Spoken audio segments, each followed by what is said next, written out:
CrossFitQuébec.com. Avant de vous rendre là... Salut, je suis le docteur. On a le résultat de vos tests. Conseils, prévention, promotion des saines habitudes de vie, médecine du sport. Avec le physiothérapeute Stéphane Fournier. Et Stéphane n'étant pas là aujourd'hui, nous avons, et j'ai envie de dire, l'extraordinaire Dominique Labelle qui est avec nous. Comment ça va, Dominique? Salut, Dominique. Ça va très bien, vous autres? Es-tu en forme? Toujours. Tu regardes vite fait, t'as l'air en forme. Ah, ben, merci vous autres aussi. C'était mieux de dire ça. Il est menteur à 50%. Oh! Toi, t'es pas fin à 100%. Ben, c'était moi qui est pas en forme. Non. On le sait de qui tu parles. Voyons donc.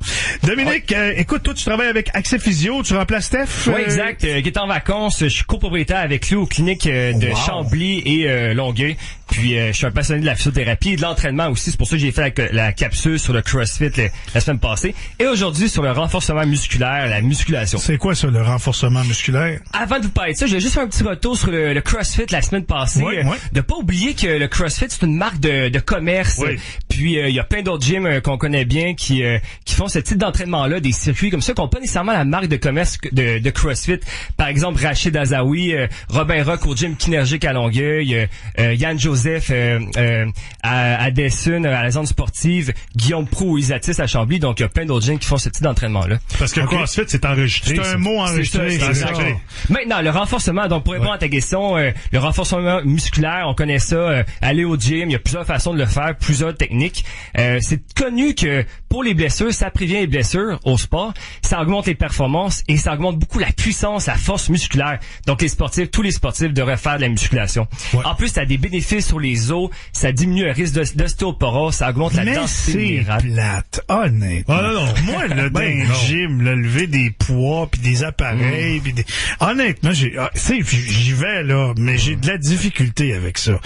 Moi, personnellement, Michel, là, non, mais je sais qu'il y en a, Chico, tes bras gros de même, tu vois, mais ça. Non, c'est pas ça, mais c'est parce que c'est une façon, puis les gens oublient souvent aussi que, puis corrige-moi, t'es un spécialiste, ça, de faire la musculation aussi, tu peux travailler aussi pour brûler ton gras également. Ouais. C'est pas nécessairement, t'es pas obligé d'embarquer sur faire du cardio juste pour brûler du gras, là.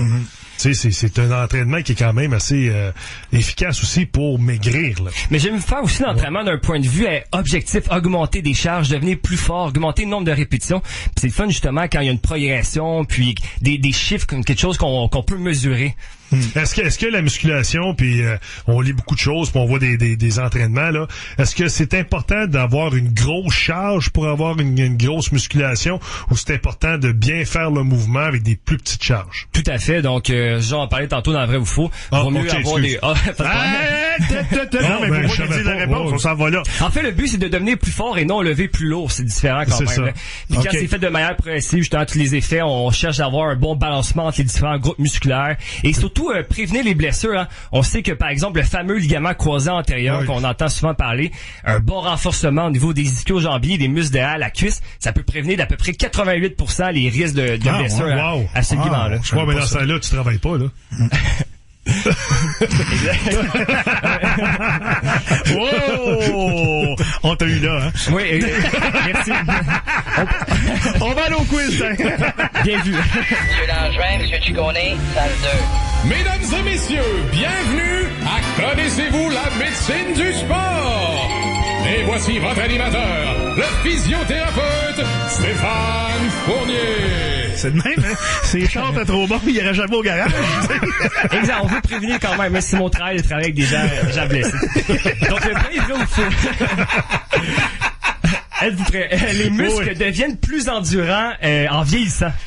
Les muscles deviennent plus endurants en vieillissant. Moi, j'ai tendance à dire vrai. Les muscles deviennent plus endurants. Non, j'ai tendance à dire faux. Vrai. Nice. Un point que tu connais. Chico, on arrête ça, Chico. C'est Chico. C'est correct, la belle, c'est correct, la belle.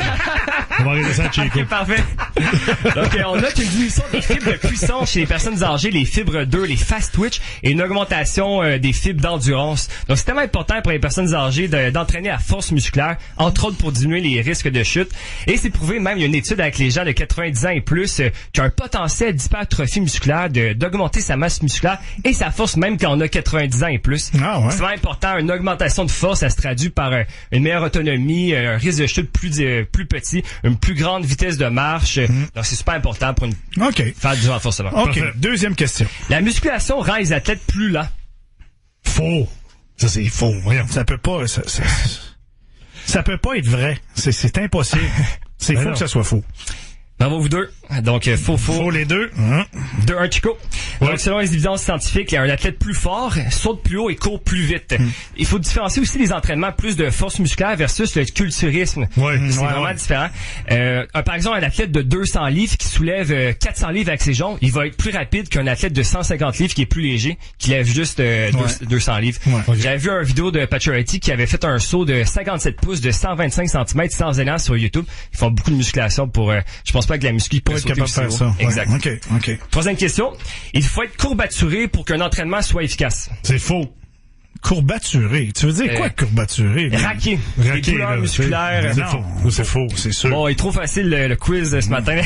Écoute. Faux. Félicitations, c'est vrai. Il y a rien qui prouve qu'un entraînement on doit être raqué à la suite d'un entraînement pour avoir des effets. Je suis raqué, mais je ne suis pas une référence. Exactement. Puis justement, plusieurs sportifs, les gymnastes, les haltérophiles, les sprinters s'entraînent souvent et ils vont rarement jusqu'à l'échec musculaire. Ils préfèrent avoir une fréquence d'entraînement plus élevée pour justement éviter les blessures. Exact. Quatrième question. Oui, exact. Non, quatrième. Non, cinquième. Quatrième. Bon, OK. C'est Avant moi la deux. puberté, un enfant peut faire du renforcement musculaire. Vrai. C'est vrai. Vrai. Exactement. Faut que ça soit bien fait, par exemple. Et c'est ça, exact. Donc, les risques de blessure n'excèdent pas les autres activités sportives qu'ils font en général, mais il y a un certain bémol. Il faut qu'il y ait une bonne technique, C'est ça. une bonne supervision et toujours des charges qui ne sont pas excessives. Pas trop de surcharge, effectivement. Exact. Et ce qu'on recommande, c'est de faire une à 3 séries de 5 à 15 répétitions à peu près, 2-3 fois par jour avec une journée de repos entre les entraînements. 4-3. Chico, man. Exactement. En présence de douleurs aux genoux, on trouve souvent des muscles fessiers faibles. C'est vrai.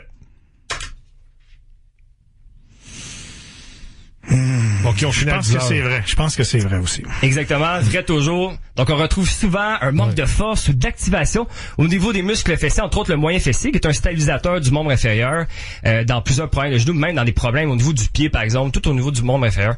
Donc justement, j'ai fait mon projet de recherche à la maîtrise sur le genou et je peux vous confirmer que c'est ça. Exactement. C'est réglé. OK, dernière question. J'ai pas de chance de gagner. Je peux peut-être créer l'égalité Ouais. si tu t'échappes. OK. Un manque de mobilité à la cheville pourrait favoriser des douleurs au bas du dos pendant un squat. Là, c'est un peu plus technique.